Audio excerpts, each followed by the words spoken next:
I'm Jess Lenore for The Real News. The Iowa caucuses, the first contest of the 2020 season held on February 3rd, are just days away, and some polls show Vermont Senator Bernie Sanders ahead of Vice President Joe Biden by as many as 9 points. And Sanders isn't just ahead in Iowa. He also holds a sizable lead in New Hampshire, whose Democratic primary is on February 11th, and some national polls. Well, this has caused some concern among the corporate wing of the Democratic Party. Here's Steve Ratner, a major party donor and disgraced private equity investor, talking on MSNBC this week. The more that Bernie Sanders rises, the more, and I see this very much now happening already among my activist Democratic friends, the more people are getting scared about a Bernie Sanders candidacy for two reasons. First, because they think he'll lose, and second, they think if he wins, he'll implement the kinds of policies that I outlined a few minutes ago, which are so far away from the center of the Democratic Party. So there's a lot of activity around trying to, quote, stop Bernie, although it isn't called by that just yet. Meanwhile, on Tuesday, the Times reported a pro-Israel Democratic super PAC will begin airing attack ads against Sanders in Iowa, the first time this has happened. Well, now joining us to discuss this is a journalist who has been on top of this story and has been following the money in the Democratic primary. Akela Lacy covers politics for The Intercept. Thanks so much for joining us. Thanks for having me. So it's not going to surprise anyone that Sanders' rise is causing some concern among the Democratic Party elite. You know, he's called them a corrupting influence in the party. He's been part of a movement fighting them, for example, by backing primary challengers to establishment politicians. And it's worth noting that figures like Steve Ratner have also come out against candidate Elizabeth Warren, who's also espoused some of the same progressive values that Sanders has called for. What's your response to this?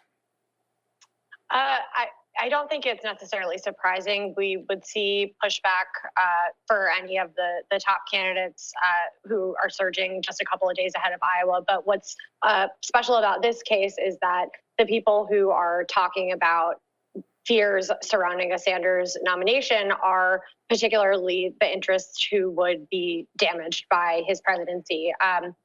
The fact that Radner is kind of saying the quiet part out loud is echoed in reporting this week. As you noted, the Times had a piece on the PAC funding the first attack ads to call Sanders out by name in either of his two primary cycles. But the Daily Beast also reported that a number of other groups that are kind of loosely aligned have been talking about how to push back against the surge that Sanders has been having in the days leading up to the caucus.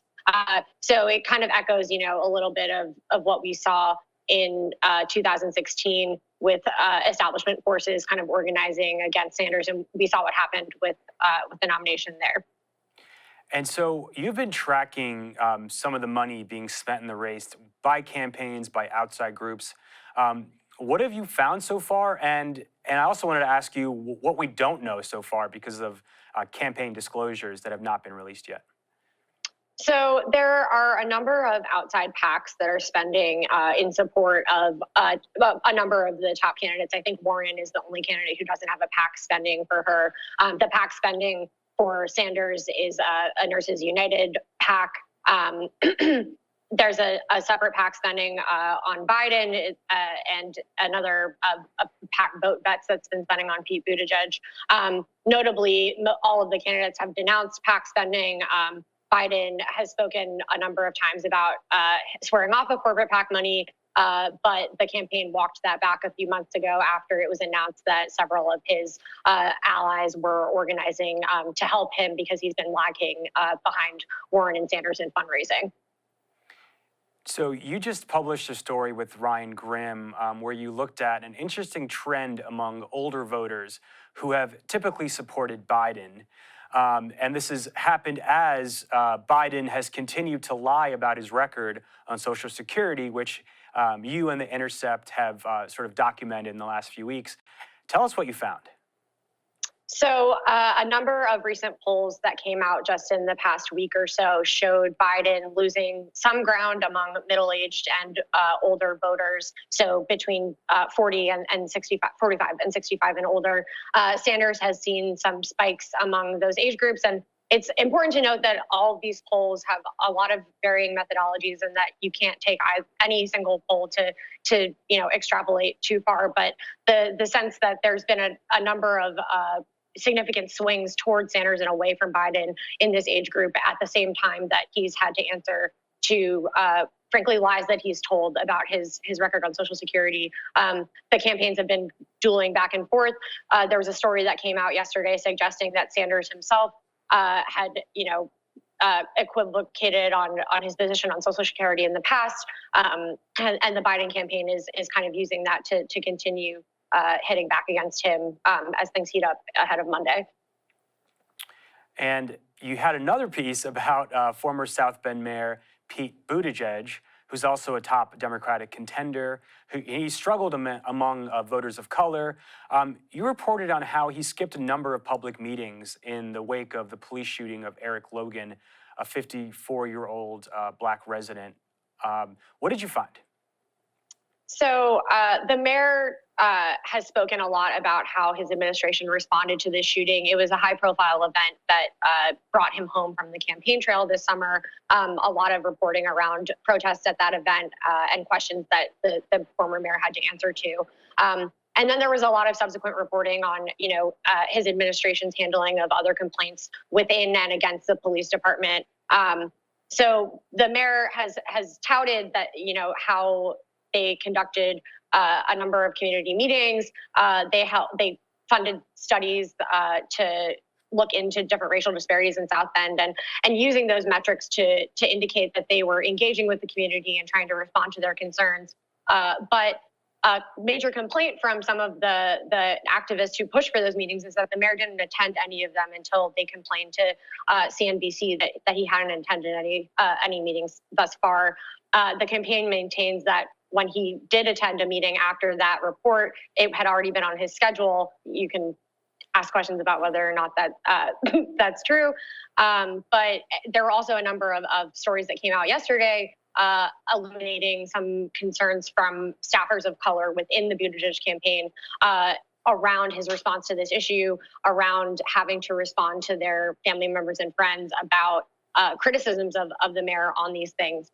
So it's an issue that's getting a little bit more traction as he continues to poll, I think, around 2% with Black voters nationally. I would like to add, though, that winning over Black voters is not solely a Buttigieg problem. It's something that all of the frontrunners have to deal with, and Biden has consistently seen high numbers among Black Democrats, and I don't think that that's necessarily going to change a lot in the next couple of weeks. So it's just a matter of how many voters the individual other candidates can try to win over. And just the way the primary process is set up, with Iowa and New Hampshire going first, the two of the whitest states in the country, some people have expressed the concern that the interest of Black voters are sidelined in this process, which hasn't changed since 2016, but some things have changed this time around. The biggest thing might be that superdelegates don't get to vote in the first round of voting. But if there isn't a clear nominee with the majority of votes by the time the convention comes around, they will be able to cast their votes. Can you talk a little bit about what you're going to be paying attention to in the next few weeks and months, and what people should be looking out for? So we'll definitely be paying attention to what happens in the early primary states. Obviously, that means a lot for what's going to happen in each subsequent state. But I think it's also important to keep an eye on the figures and forces that are trying to kind of change the narrative on who's the front runner, as we've been talking about with respect to Sanders, and industry pundits kind of speaking out against Warren as well, and keeping an eye on those things and making sure we take that into account no matter what happens in any of the primary states. And also, making sure that we elevate the voices of voters and not necessarily strategists and kind of industry executives as we're kind of doing analysis and throwing around polls. Yeah, and I was talking to one voter in New Hampshire, And I was asking them about the issues they cared about, and if they had been following recent developments as far as like the spat between Sanders and Warren, or Biden and Sanders.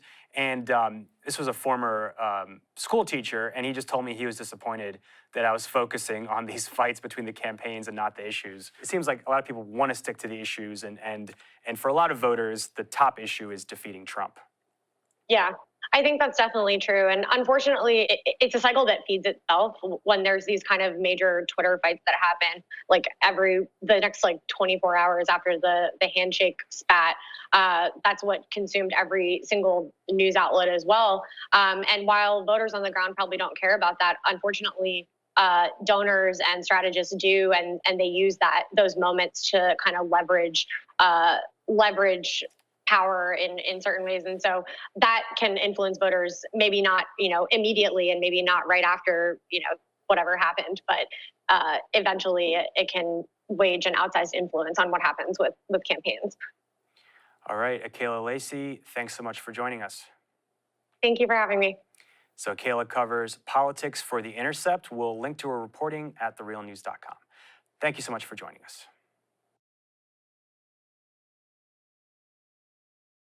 Thanks a lot for watching. Appreciate it. But do us one more solemn favor.